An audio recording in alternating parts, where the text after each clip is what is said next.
Aqueles aparelhos para saber como é que a pressão está? Então, será que eles são mesmo confiáveis? A gente convidou um cardiologista para discutir esse assunto. Estou recebendo o Anderson Duque. Oi, Anderson. Bom dia, Mônica. Bom dia, obrigada por ter vindo, viu? Obrigado a você pelo convite. E claro que você participa também. Vamos aproveitar que o Anderson está aqui. Falar de hipertensão, de pressão alta, 99897.000 é o nosso WhatsApp.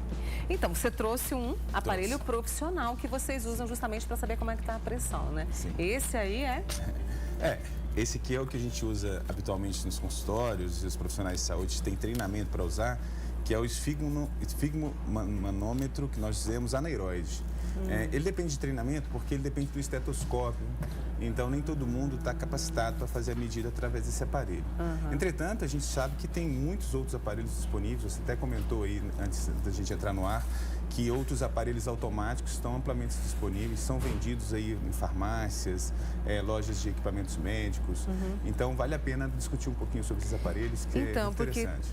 Porque muitas pessoas usam e vão aferindo a pressão ali várias vezes ao dia. Isso é recomendado? Como que a pessoa tem esse aparelho? Que tipo de cuidado que ela tem que ter, Anderson? É muito importante essa pergunta, Mônica, porque o diagnóstico da hipertensão arterial, ele passa pela medida da pressão arterial.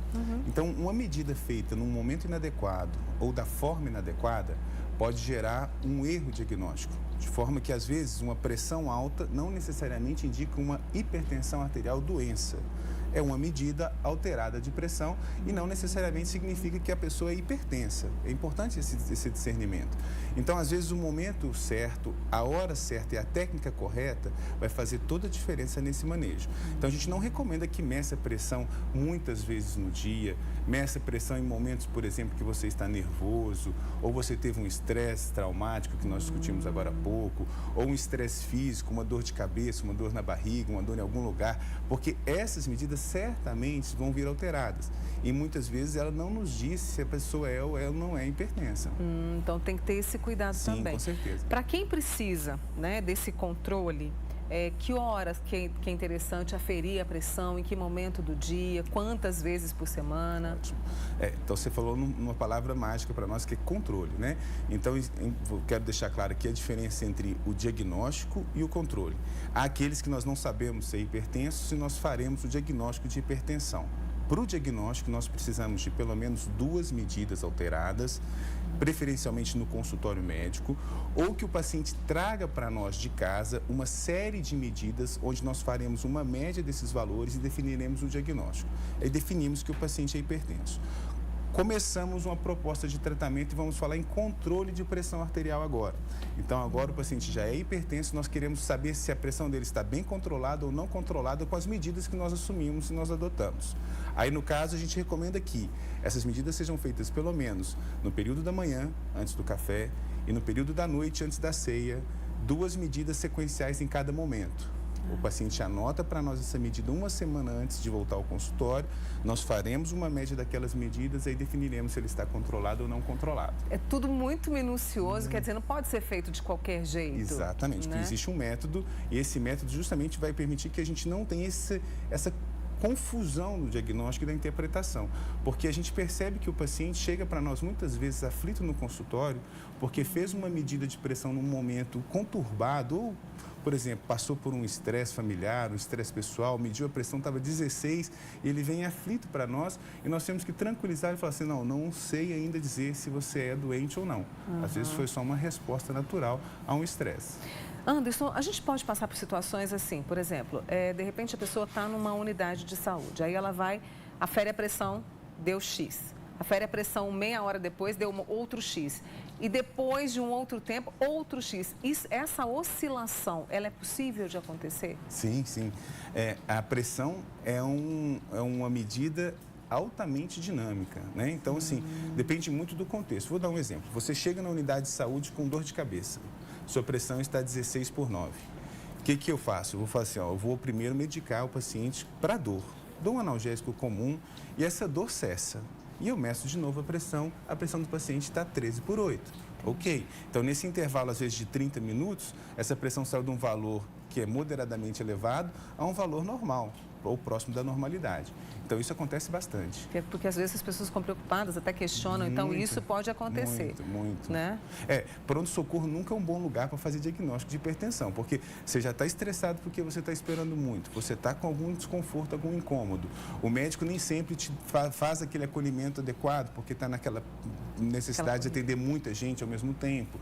O ambiente não é favorável. Então, isso tudo são vieses, são fatores de confusão na interpretação. É importante citar. Muito bem. O Anderson Duque, que é cardiologista, continua com a gente aqui no Manhã Total. E claro que você pode participar, viu? A gente está falando sobre esse controle da pressão alta, principalmente dos equipamentos, né, que são utilizados para isso. E ele está fazendo um alerta para a gente. 99897.000 é o nosso WhatsApp.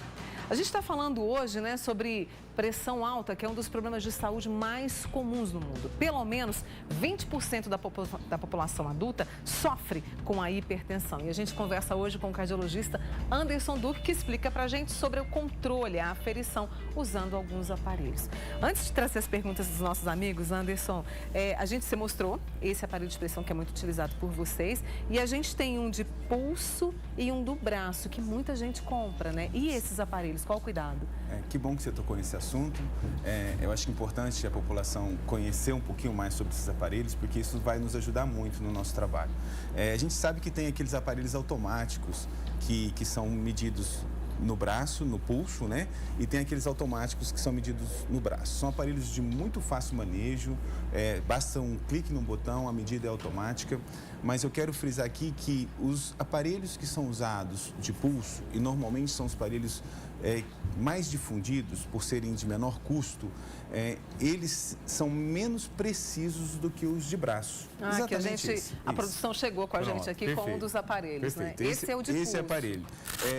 Esse aparelho, assim, não estou pedindo para que ninguém jogar o seu fora, viu, pessoal? Vocês podem manter o seu. Eu só peço que, eventualmente, se tiver um aparelho desse que tem menor precisão, quando for a consulta com o seu cardiologista ou com o seu médico clínico, seja quem for, leve-o à consulta para fazer uma comparação entre a medida desse aparelho e a medida manual que o teu médico vai fazer, porque ele vai conseguir poder orientar você se o seu aparelho está bem calibrado ou não calibrado. Entretanto, se você ainda não comprou ou está pensando em adquirir um aparelho, nós sugerimos que você use o aparelho de braço, que, embora seja um pouquinho mais caro, ele é um aparelho um pouquinho mais eficiente, mais preciso. E essa questão de manutenção, eu tenho que procurar assistência técnica? Como é que é isso? Importante. Periodicamente, nós também, profissionais, quem compra os aparelhos automáticos, precisam calibrar seus aparelhos. Então, quando for comprar, se informe no local onde você está comprando o aparelho, qual é a referência para a manutenção, porque ele já tem normalmente o contato da referência e periodicamente é preciso fazer essa calibragem. Deixa eu trazer as perguntas que vocês também fazem, os nossos especialistas, hoje para o Anderson Duque. A nossa amiga Enilda. Enilda, obrigada pelo carinho, viu? Ela gostaria que você falasse para ela sobre quem é hipertenso, se é normal sentir tanta dor no peito. Enilda, bom dia, obrigado pela participação.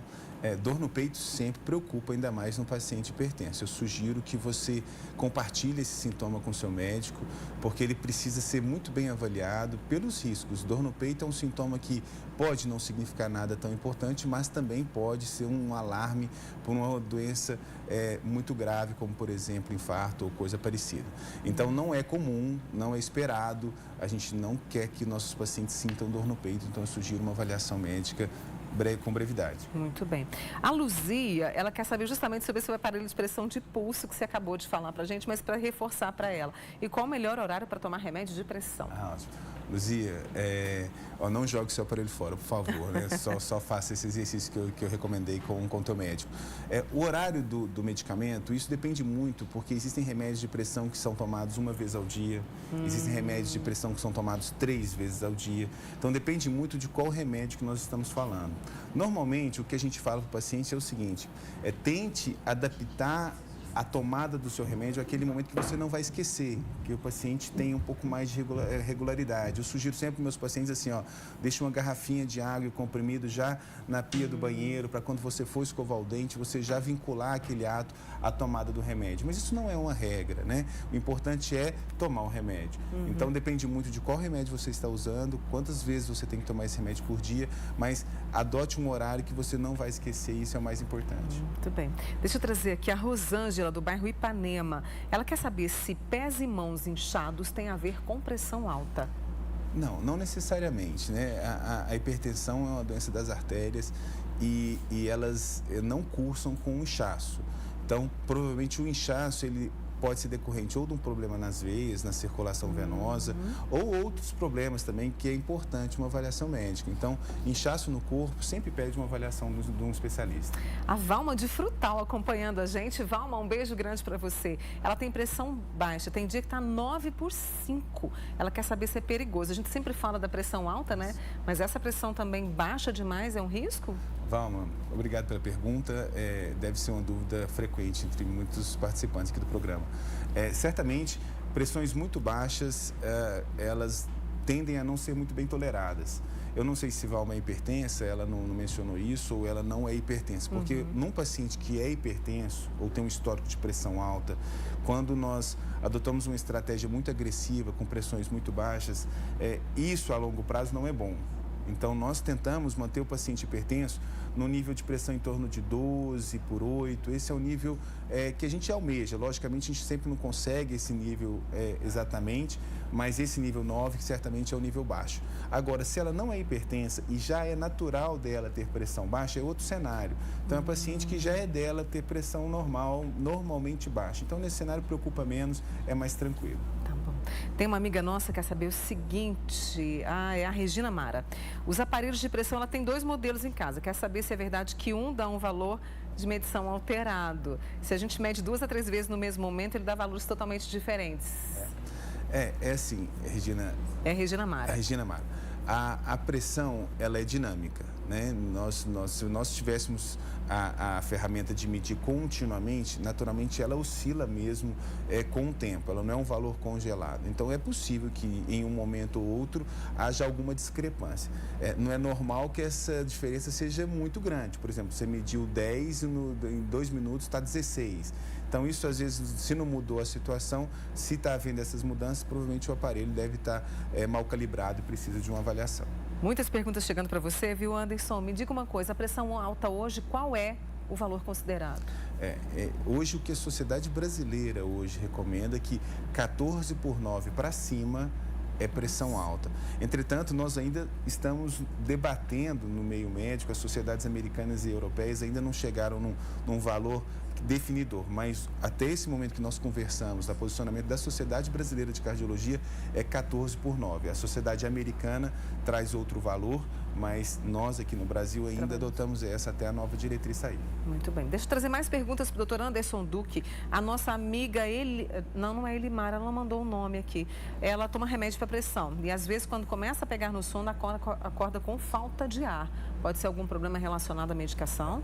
É importante, a falta de ar pode estar relacionada a um descontrole pressórico. Então, se a pressão está fora do controle, anormalmente alta, então isso é um sintoma que a gente observa nesses pacientes. Sugiro que você tenha uma ferramenta que a gente usa, que é um mapa de pressão, que ele é capaz de medir a pressão durante o sono. Então, é um aparelho que na sua situação poderia ser interessante para nos dar uma informação de como a sua pressão está se comportando durante o sono. Porque se a gente identificar que sua pressão está anormalmente elevada e você está tendo sintoma de falta de ar, então talvez precise de uma intervenção clínica. A pressão alta, quando diagnosticada, só medicação ou não? Ótima pergunta. A hipertensão não necessariamente indica medicação. Quando a gente faz a opção pelo remédio, nós levamos muito em conta o risco do paciente. O risco de ele adoecer nos próximos anos, ter um infarto, um derrame ou alguma complicação da pressão.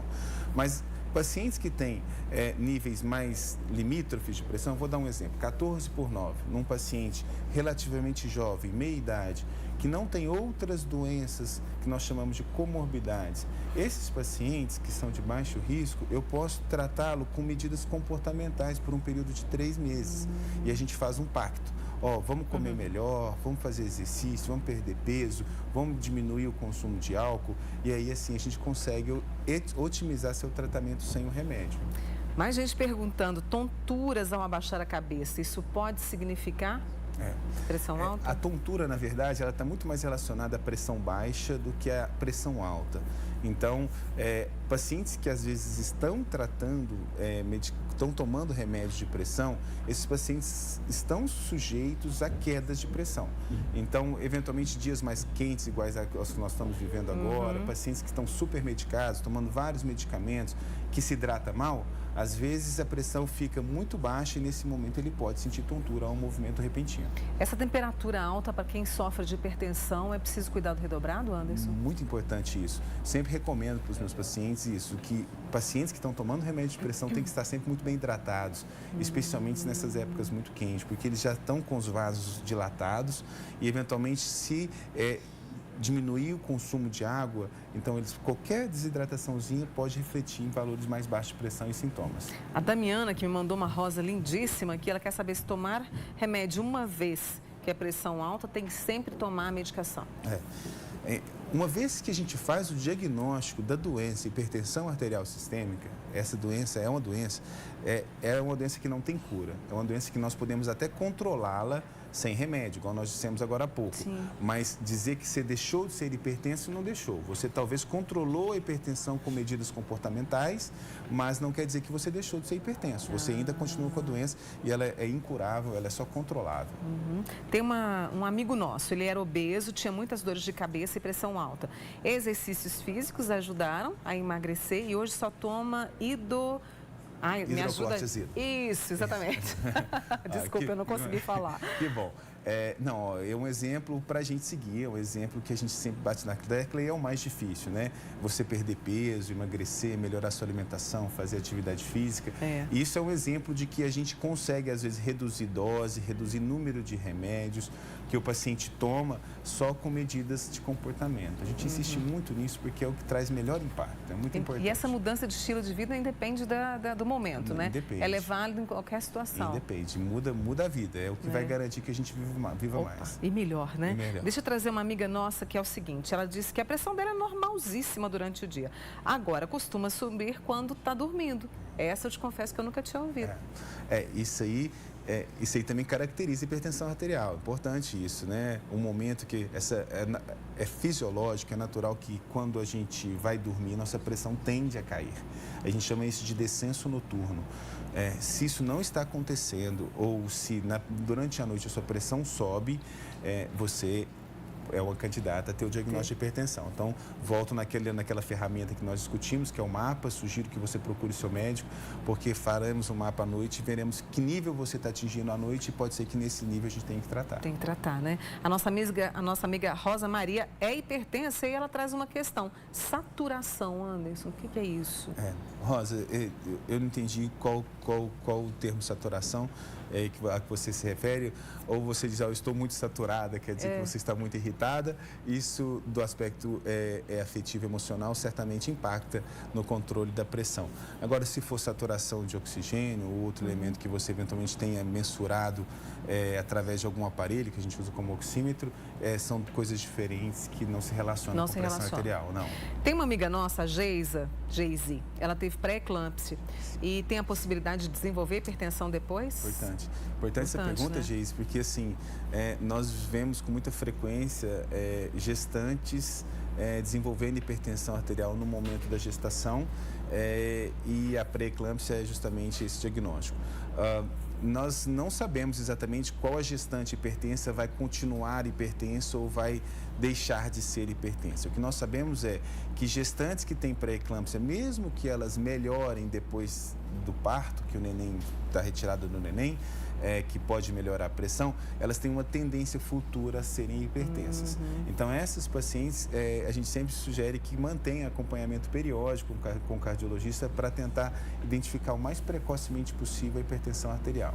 Tem uma amiga nossa, disse que passou mal uma única vez, aí a pressão chegou a 18/9, foi bem alta, né? E aí o profissional diagnosticou como hipertensão. Isso procede e ela toma valsartana. Então, é importante isso, eu quero reforçar isso. o superdiagnóstico, né? Às vezes, numa única medida, ainda mais num contexto de mal-estar, igual ela referiu para nós aí, não estava bem, vai a uma avaliação e naquele cenário ela faz uma medida 18/9. Embora alta pressão, ainda não temos critérios diagnósticos de hipertensão. Né? A valsartana é um bom remédio, é um remédio de fácil manejo, você toma uma vez ao dia. Entretanto, para definir que ela é hipertensa, eu sugeriria mais medidas, pelo menos 2 medidas alteradas em condições ideais. Né? A condição que ela se referiu não é uma condição que a gente julga ideal para o diagnóstico. Muita gente participando, eu fico feliz com isso, porque justamente é essa preocupação com a pressão alta, né? Tem uma amiga nossa que diz o seguinte: Mônica, minha pressão varia bastante. Quando está baixa, eu não tomo remédio. E ela sempre fica 11/9. Às vezes a pessoa também, não vou tomar, está baixa. E isso pode prejudicar. Nesse cenário, assim, o que eu sugiro é que ela confirme o diagnóstico. Porque se a maioria das medidas dela sem remédio está 11/9, talvez ela deva ter feito o diagnóstico numa ocasião como a da nossa colega anterior, numa ocasião de mal-estar, que ela não estava se sentindo bem. Então, nesse cenário, eu até questiono o diagnóstico. Entretanto, não recomendo, de hipótese nenhuma, que a tomada de medicação fique vinculada à medida prévia. Então, se você tem que tomar remédio, tome ele frequência, independente da medida. Conversa boa, a gente falando sobre hipertensão, aqui com o Dr. Anderson Duque, que é cardiologista. Ele falou sobre pressão alta, falou sobre os aparelhos, deu esse alerta pra gente. Eu preciso te agradecer mais uma vez e volte mais vezes. Obrigado pelo convite, à disposição sempre. Obrigada, boa semana, Obrigado viu? a todos nós.